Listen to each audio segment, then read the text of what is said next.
say a legend dies, and you might not think that Subaru Outback is dead, because it's not. The Subaru Outback is still around. However, I deem this, from my throne upon high, no longer a station wagon. Wow. And you are the leading authority on what qualifies as a station wagon. That I am, as we have learned. I deem that SUV. What do you think? I would have called that an SUV a long time ago. Come on. That's an SUV. Yeah. You're not getting any argument from me. Yeah. Argue with me, darn it. No, I'm on this side of the SUV station wagon argument. You're the one that has to be convinced. So they just kept moving it further and further toward SUV every single generation. Like the original Outback was the Impreza Outback. It was the station wagon version of the Impreza. Yeah, that's what, in my mind, qualifies as a station wagon. It's an existing car, but instead of a trunk, you have a hatch. Right.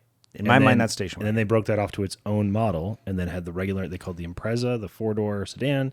They called the Outback the one with the wagon body. And then they made the wagon body a little bit taller. And then the next generation, they made it sit off the ground a little bit more. And then the next generation, they put plastic cladding on it. And then the next generation, they did this. It's just a full SUV.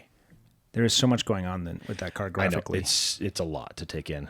It's like the designers who went like, well, and this, and this. It's like, put your pencils down. You ever heard a car that looks like it was designed by a committee? Mm-hmm. Yeah. Except this looks like a car that was designed by 3 committees, and they were not allowed to talk to each other. This is more aggressive, and it just seems like a lot. It's a lot.